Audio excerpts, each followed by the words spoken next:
Welcome to Nerdities. Bitches. Oh, ladies and gentlemen, boys and girls, children of appropriate age. Nope. Fuck yo kids. And prepare yourself as Nerdities presents to you Wrestling with Ourselves, home of the reigning, defending, greatest podcast and internet trios champions of the world. Oh, my brother, testify. I am 1/3 of champions, co-host of the show. I am the alpha of alphas, the lord and master of the universe. I am Justin, as always joined by my hetero life mate, co-host of the show. He is the god of the dad bod, the king of chaos. Kyle. Rounding out our trio, he is an enigma of charisma. He is the Jean-Claude Van Damme of the body slam. He is the saint of the cynics, the one and only Squish Lord. Then Rock Hard 316. Rounding out our dojo, he is the oldest young boy in existence. He is the million shekel mensch. Go. And now prepare yourself. Lube up your ear holes for the velvety tones of the man who hails from parts well known. He is the voice. He's the mouth. He's the mouth of the East. He is God's favorite atheist. Mike.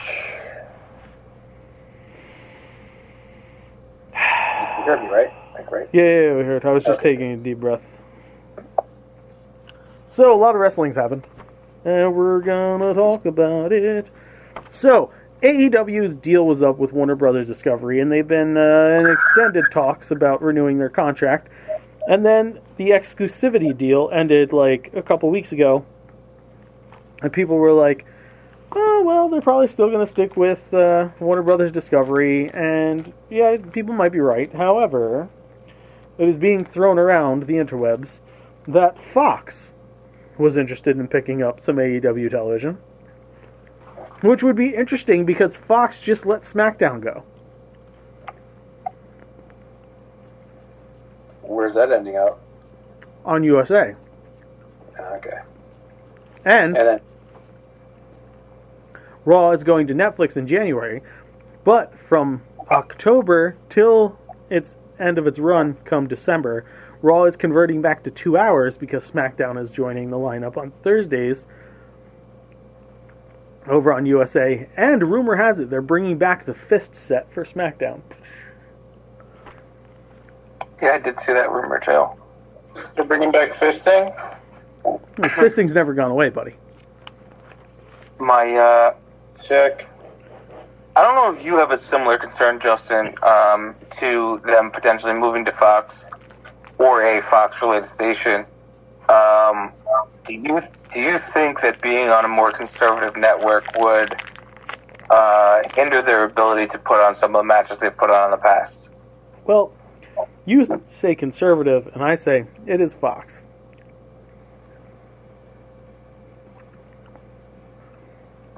So, like, What? it's Fox. Like, they were home to, like, Married with Children and Cops and, like, you know, World's Most Dangerous Police Chases caught on tape. Yeah, 20 years ago. Yeah, same thing. It's not. What do they have now? All the greatest word on Fox, Kyle, and they all come back. Money talks, bullshit walks. Like, what does Fox have? What's, like, Fox's big show now? I don't know. Yeah, right. So, no. I don't think it's going to be a hindrance.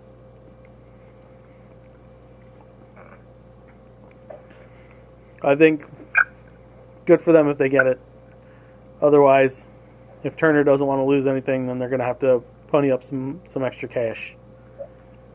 Yeah, I mean, do you think that they could do a double deal?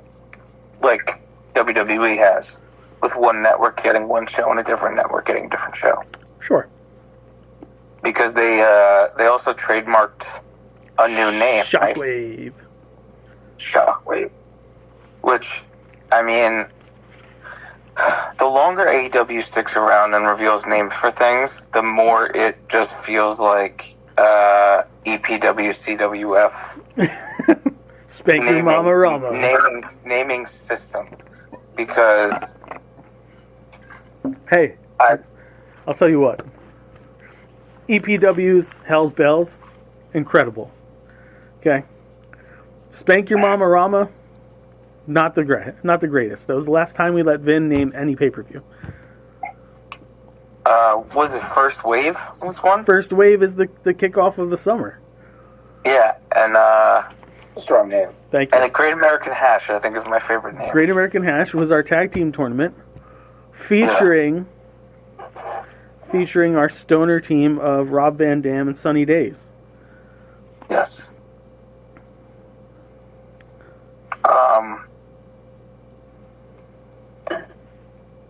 Yeah, I think great. Just great. So, Damian Priest was supposed to be in Black Panther 2. He was supposed to be Namor's second-hand man fish. Oh, you heard that interview. Sure did. He was going to be a Tuma? Yeah, he was all set, and then someone told him no. Someone by the name of Vince? Yes. He doesn't He didn't name say Vince. that.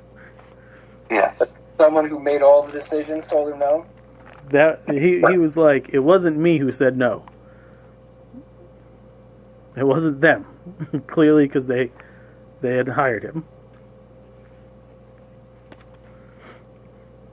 If I can't produce it, you're not going to be in it. But someone who likes to shit on things said no to this man being in a movie. You know what? An interesting thing about this, though, is I don't know how big of a guy Tenacuerta is, but I'm assuming he's not 6'4". Or no, is Damian Priest taller than that? Yeah, he's a pretty big dude. I'm mixing up interviews because Dave Bautista's 6'4". Yeah. Damian Priest is probably like 6'7". The guy that got to play Atuma was pretty good size. He's only a little bit bigger than him, though. So, yeah, it would have been great to have some massive, hulking guy in that getup Yeah. to look more like actual Atuma. They couldn't get me to do it, so, they had to find the next best person. There he is. Yeah. There In he is. Hollywood, flexing those muscles. I think it was like the last time we had gotten together for wrestling with ourselves. We had mentioned, or maybe it was like 2 times ago, but we had mentioned that Kevin Owens' contract was up and that it was being rumored that he re-signed with WWE. I don't know if that's true or not. Because the latest confirmed report is that Kevin Owens has yet to renew his contract with WWE. And it ends soon.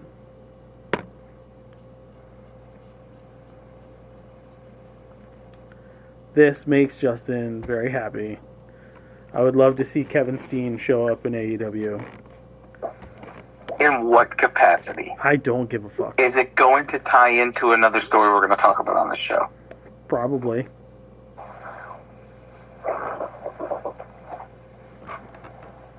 Let's get into our results of things. TNA Emergence happened while we were away. It's not a great name. Yeah. The pre-show saw Frankie Kazarian defeat Kushida.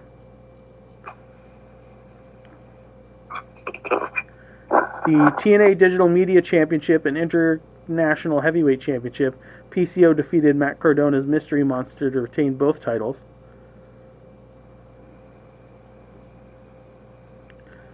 Once the show started, we had the X Division Championship in Ultimate X. Zachary Wentz defeated Mike Bailey, Alexander Hammerstone, Jason Hotch, Riley Osborne, and Laredo Kid to win the title.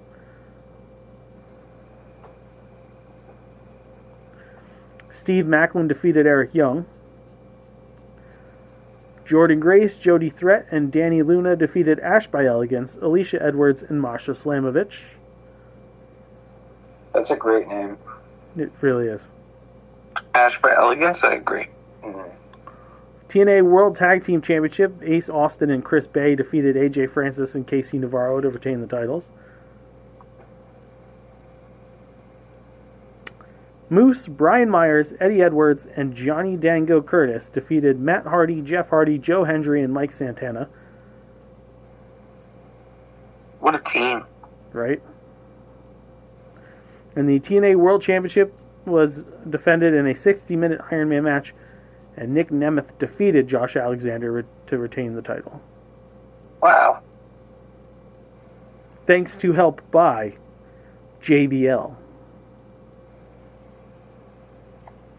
Oh, yeah, I did hear about him coming out. Yeah.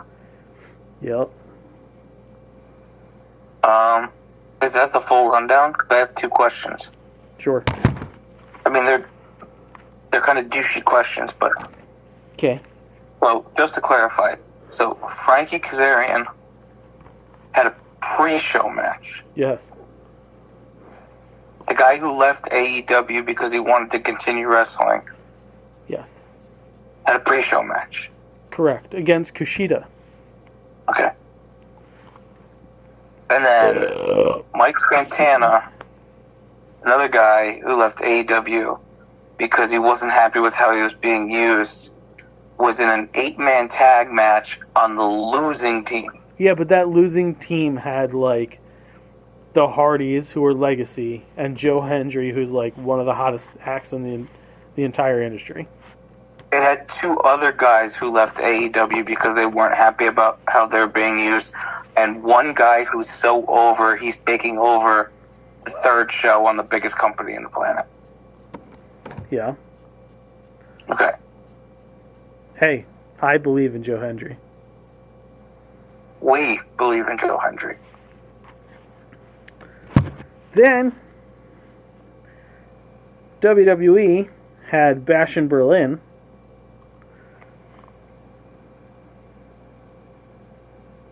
Oh, God damn it. Hang on.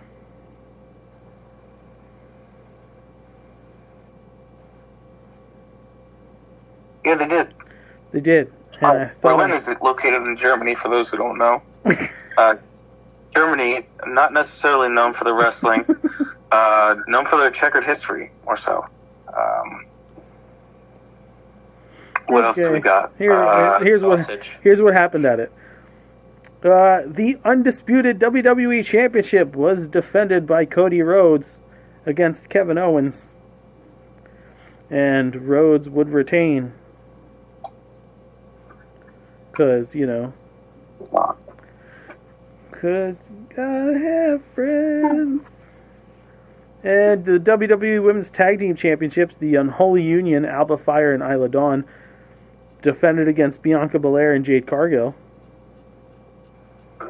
And Belair and Cargill would defeat Unholy Union via pinfall to win the titles. It's a shame that they have attached that very large anchor to Belair and her career. Jade Cargill looks impressive, but man, is she not. She has impressive moves.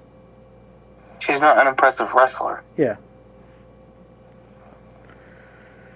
CM Punk would take on Drew McIntyre in a strap match.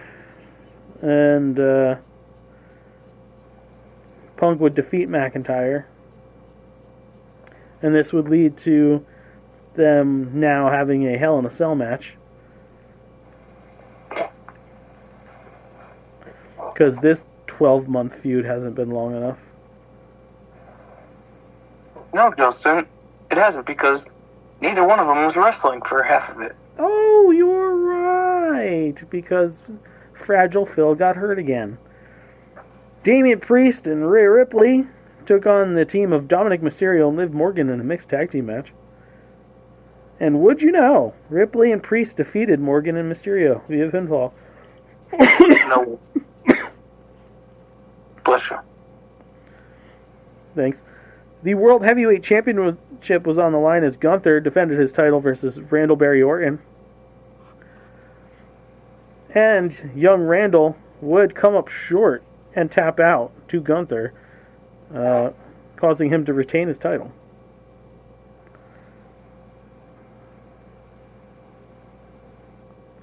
Any questions for Bash in Berlin, Mr. Kyle?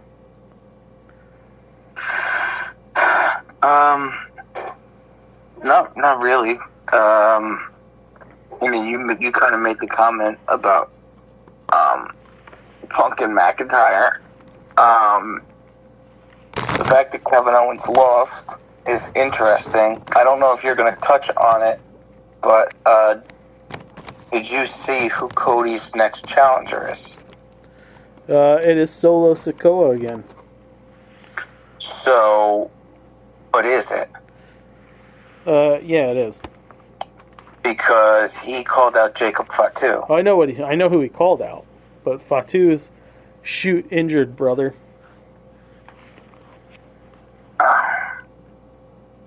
That's unfortunate.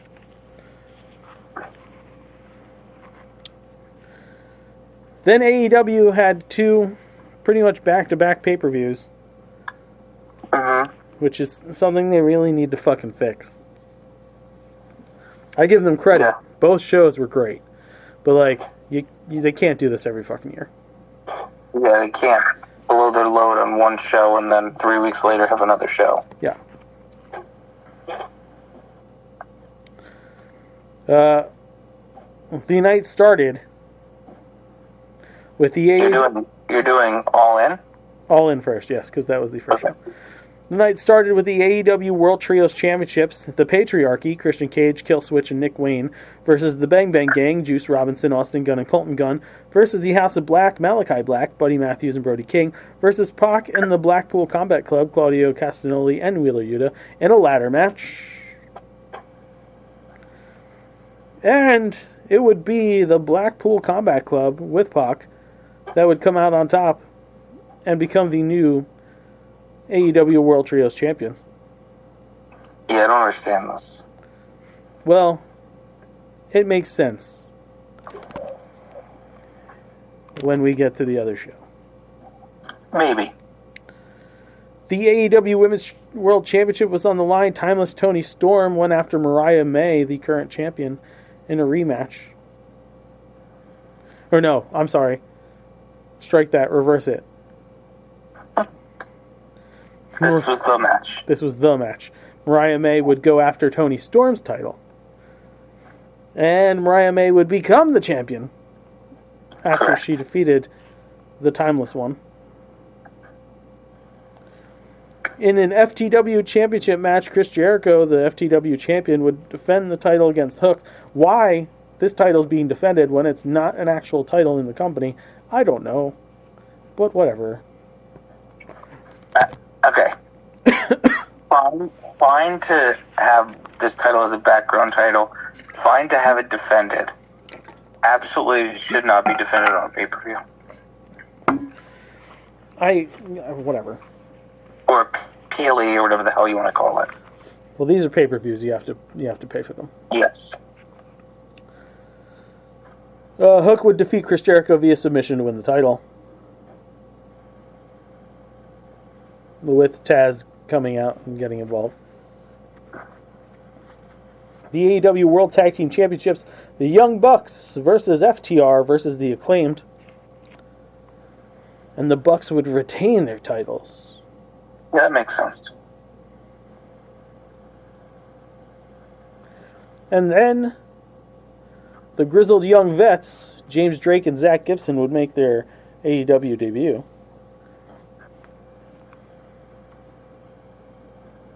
We had the Casino Gauntlet Battle Royal. Christian Cage may have lost his Trios Championship, but he's on to bigger things after winning Sunday's... Oh, that's right. The Casino Gauntlets, Hangman Page, Kyle O'Reilly, Kill Switch, Ricochet would make his debut. Nigel McGuinness would make his triumphant return to the ring.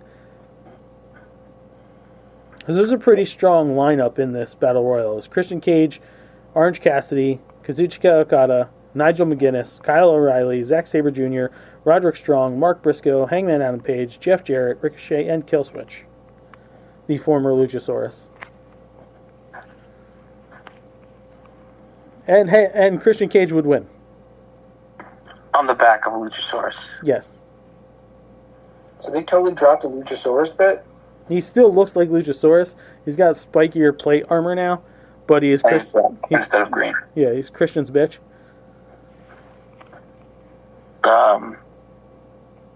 Yeah, we'll get into this more, I guess, maybe. But I'm starting to get annoyed at how they're booking certain things. What are you saying? How Ricochet debuted? Not necessarily.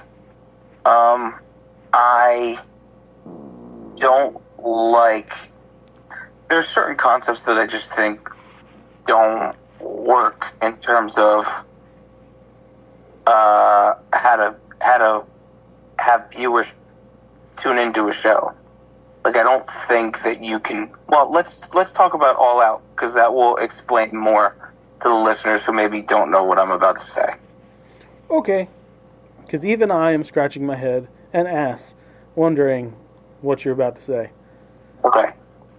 The AEW American Championship was on the line. MJF defended that title versus Will Ospreay, and Will Ospreay would beat him to become the international champion, right? Is that the title? Uh-huh. Okay. Then the AEW TBS Championship, Mercedes Moné would defend her title versus Dr. Britt Baker, DMD. And Moné would defeat Baker via pinfall to retain the title. The TNT Championship was on the line as Jack Perry defended that title versus Darby Allin in a coffin match. And Perry would defeat Allin to retain the belts. And when Perry was about to do naughty bad things to Darby Allin, who was locked in the coffin, it's Sting! Sting would come out, bat a-waving, ready to fuck things up. Then the AEW World Championship was on the line as Swerve Strickland defended his title versus Bryan Danielson. And what a fucking match, man. Danielson would defeat Swerve Strickland via submission to win the title. That made me happy. It was a good match. His wife and kids were there. It's good times. We'll jump ahead like literally 2 weeks to All Out, which just happened over the weekend. And this event would see MJF versus Daniel Garcia, with MJF defeating Garcia via pinfall. The AEW World Tag Team Championships were on the line as the Young Bucks defended their titles against Wheeler Yuta and Claudio Castagnoli.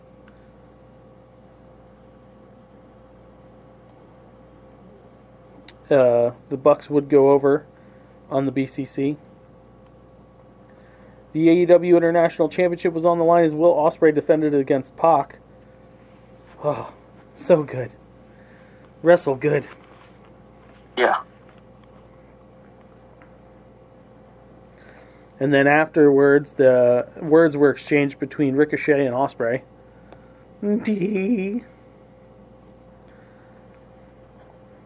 In one of the greatest street fights I've seen in a long fucking time, Willow Nightingale versus Chris Statlander in a Chicago street fight. Statlander would defeat Willow Nightingale via submission. They beat the fuck out of each other.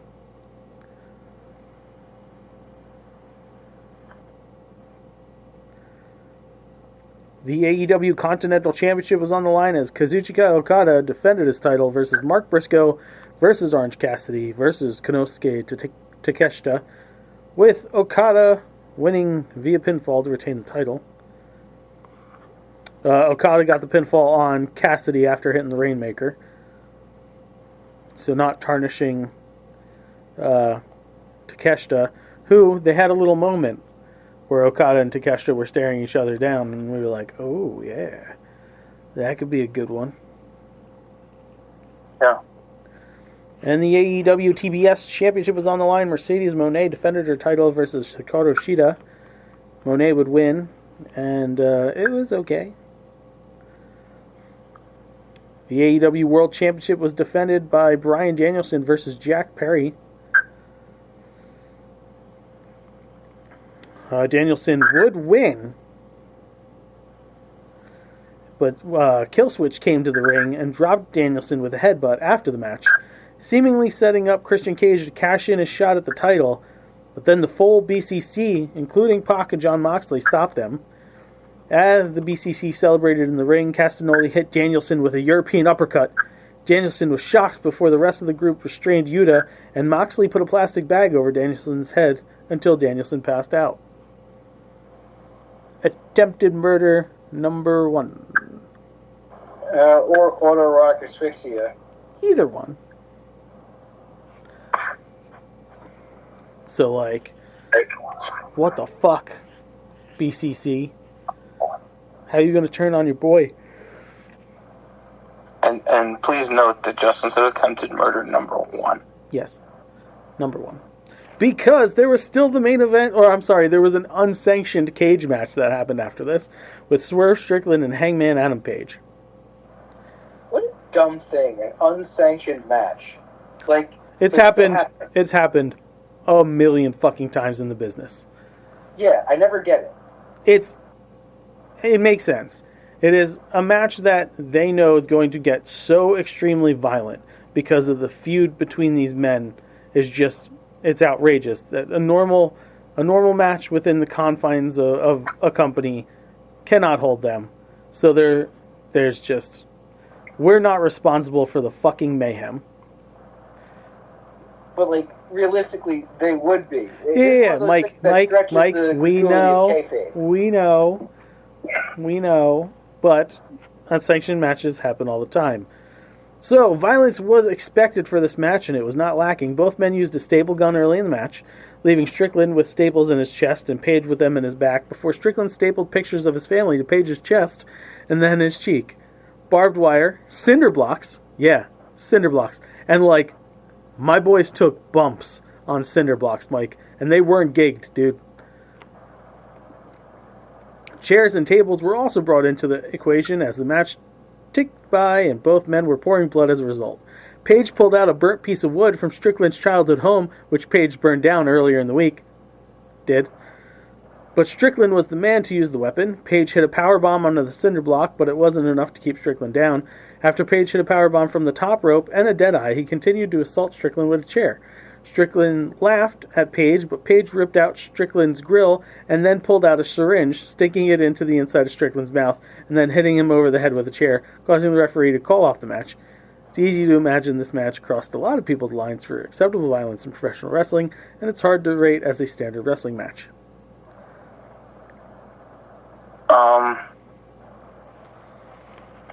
The syringe thing was weird. I saw a clip of it. It was a bit much. It was weird. It's a bit much. Like, what were they going for there? He poisoned him? I don't know. No, don't know. Right? Maybe he ripped his grill out, so he's like, I have some Novocaine, so like I don't want you to suffer that bad. Yeah, I don't think that's what it was. Maybe he ripped his grill out and it was just a vial of lemon juice. Oh. Salt water? Then, okay, so in general, they have some good stories going. But there are certain, like, I like what they've done with Jack Perry. I continue to like what they've done with Darby Allin. MJF is whatever. He's shooting a movie, so he had to lose. Yeah. Well, he didn't lose. He won. But well, Garcia, he lost, and then, Garcia gave him a fucking pile driver. no, he lost to Ospreay and then beat Garcia. Right. So Ospreay's doing his thing, right? So and the Swerve Hangman thing, even though that whole thing with the syringe is fucking weird, I like that ongoing story. Willow and Statlander has been pretty good, but I think it's been overshadowed by Mariah May and Toni Storm. I mean, as it should be, because that's for the title. Yes. But so here's where, like, all those things are good. Right? Here's where I'm starting to have, like, my booking breaks down, okay? You have the Trios title. You have it on a team that was like, all right, it was a good enough team. But you have the potential in there to either give it back to a team that was a better team when they had it, which is Bullet Club Gold, or give it to House of Black. But the problem with that is, if your intention is to have whoever holds that title feud with a heel faction or whatever they're doing, like, it, to me, it didn't make sense to give it to a team that had just been assembled.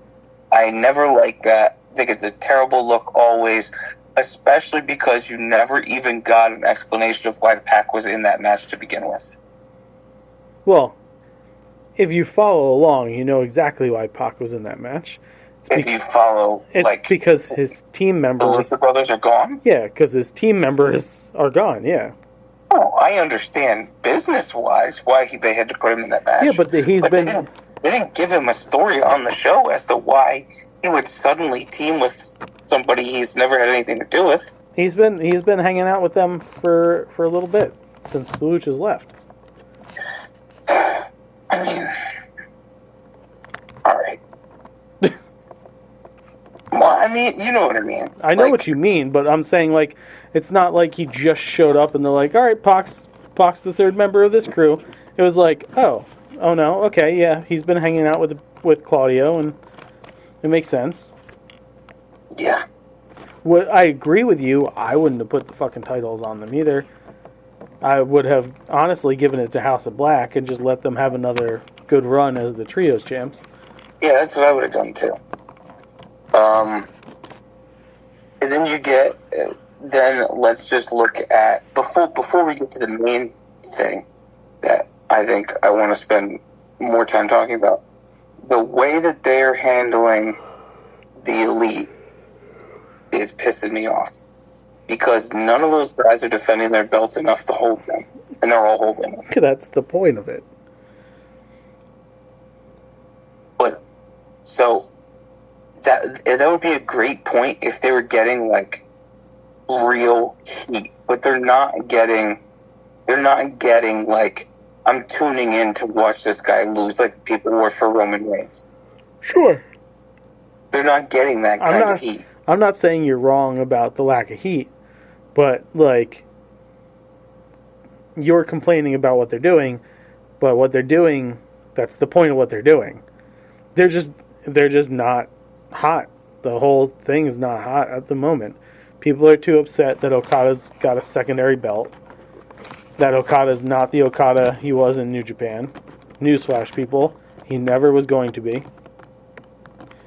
It's the same thing with Shinsuke Nakamura. You weren't going to get the Shinsuke you got in New Japan and WWE. He did like 3 matches that you really wanted in fucking NXT, and once he got called up to the main roster, he started spending more time surfing. These guys from Japan come in, they get paid lots of money, and then they realize, oh wow, there's a lot of really talented people on this roster. I don't have to carry it like I did when I was in New Japan. Yeah. Well, and that's fine. But the problem is, like, if you have that story working with one guy, it's fine. Like, I think it's actually a good driving force storyline. And to me, in that group, that guy should be Jack Perry. But He's the youngest. that's what they're doing, though. But they're not just doing it with him. There's no reason for the Young Bucks to still have those titles. I mean, the reason the Young Bucks... Even if you left the belt on Okada, the only reason for the Young Bucks to still have those titles is because they don't have a new tag team that they've built up to take them. Yeah, and they weren't going to drop it to FTR again. Or the Acclaimed. Again. Right. But the only solution to that is to bring in a new tag team. Well, yeah, Or you have to wait and build up the tag team. Yeah. Right? Like, so, I'm fine. But then, on top of all that stuff, I think they had their tag team title picture is in my opinion muddied now. Their trios title picture is muddied now, and it's because they I don't love what they're doing with their TNT title right now, right? And then not the TNT title. What the fuck is not the International? What's the one that Okada has? The Continental. The Continental title, fine. So I don't love that, but I guess considering the importance of it, I'll give that one a pass. But so their tag titles, I don't like what they're doing with. Trios titles, I don't like what they're doing with. And now, we talked before Danielson's match with Strickland about what the outcomes of that match could be. And Danielson winning, and I mean, I didn't know which way it was going to go, but if Danielson won, what they're doing now is exactly what I hoped they would do with him, which is he's going to wrestle until he loses, and then he's done full-time wrestling. Yes. Which I think is going to help them so that people are tuning in to see if this is Danielson's last full-time match. And I think that's I think that's a good story to have for that title. My problem with it is like, what the fuck are they doing building up a guy like Moxley to take it? Yeah, that's the thing, though. You're assuming that they're building up Moxley to take it. But we don't know what the deal with Mox is. Well, he might not be the one who's going to go after it. 2, if you're going to have someone take it from him, Mox isn't a bad choice. All right, but I'm trying to deduce the choice based on what I have learned of Bryan Danielson over the years and what he's said since he's been in AEW, and he seems to have been a man of his word. Sure. Right? And it's to me it seems very similar to Sting's whole process in AEW. He didn't want to be a champion, he just wanted to put over younger talent, either as a mentor, and then at the end they gave him a title and he got to pick who he put over. At the very end. He got to pick like who the final match was. I think Danielson's going to get the exact same treatment, and I don't see him picking Moxley, a guy who's already been a champ 3 times in the company. It's not going to do anything for Moxley's. You're right, but you're making assumptions. I don't think it's a bad assumption. I think it's a terrible assumption. Why? Because if you're paying attention to what's going on TV, Mox is saying he wants to talk to Darby Allin. Yeah.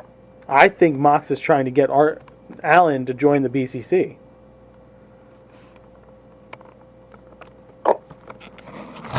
And I think the story's going to be Darby's like, no, fuck you. He's going to have the match with Bryan. And then the BCC's going to be out there. Darby's going to fucking cheat to win. And Darby's going to be the new champ joining the BCC.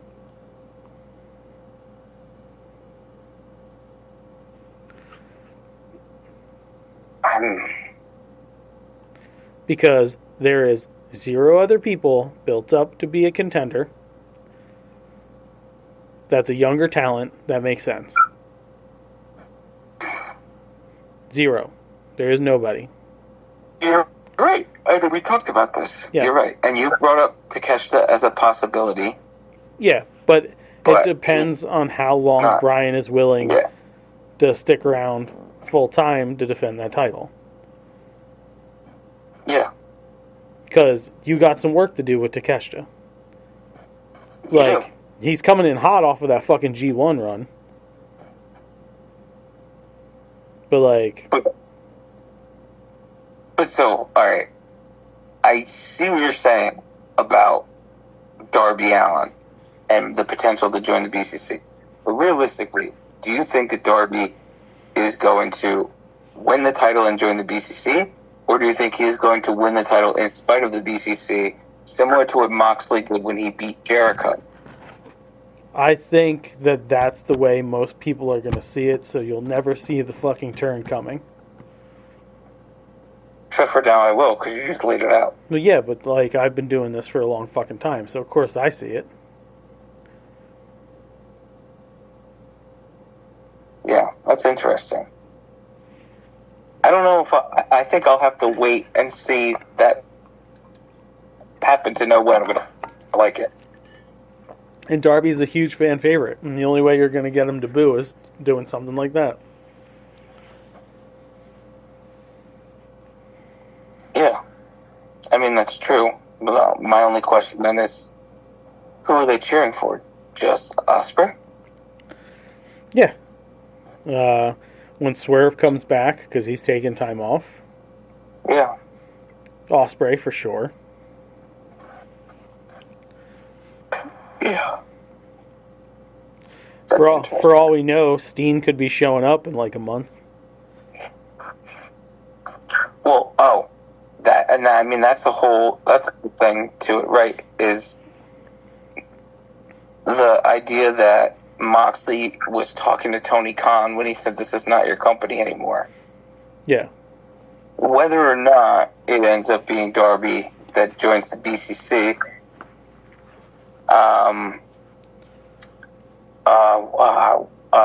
the potential for it to be a guy like, even if they're bringing in more people, the potential for someone like Sami Callihan to come in makes perfect sense to me. Sure.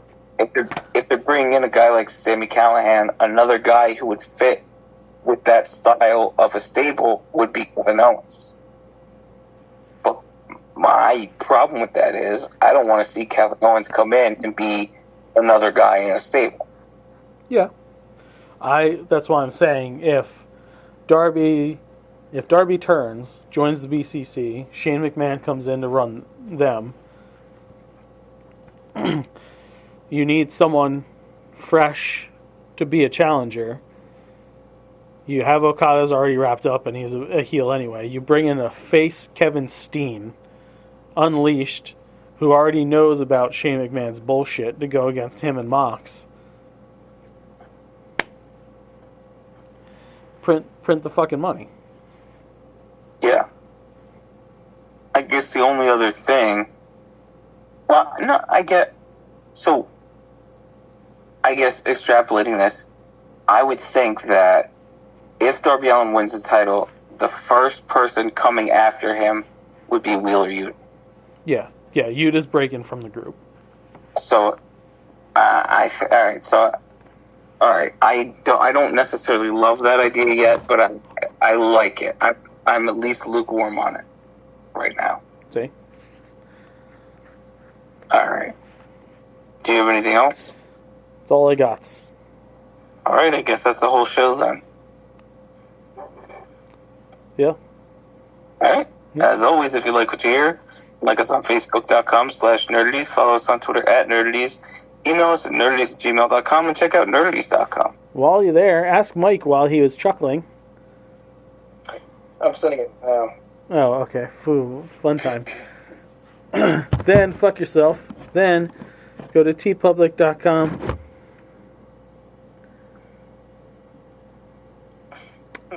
It takes a second for it to really work out. Or you figure it out instantly. Wow. Right? Wow. Yep. Anyway, Sinful Creations by Justin.com. Buy treats. Or not. The power is yours. And yours alone. Check us out on youtube.com, youtube.com/nerdies. Hit the subscribe button and don't forget to ring the bell when new content is coming, because new content is here. The first season of Nerd ETs, our cooking show, is available on YouTube right now in its entirety. Check it out. And season 2 begins filming this winter. And remember, and Minnie enjoys it too. Remember to like all Nerdities videos and share them. Coming up, we have a Halloween special. We have a Christmas special. We have the final installment of the Joe trilogy entitled Justice League. We have a feature film in the works. Don't you want to see your name in lights? You want to be a producer, don't you? Yes, you do. You got money you want to burn, and you want to give it to us. Write to us at nerdies@gmail.com. Sir, and when we talk about your business. invest. They have money they want to invest, not burn. It's much better terminology. Invest. Invest. Give us it. New Games and Nerdy Screw, idiotic and poorly covered away next week to be far more insulting for Brother. Because of the end of civilization, the Clamp Cable Network now leaves the air. We hope you have enjoyed our programming, but more importantly, we hope you have enjoyed life.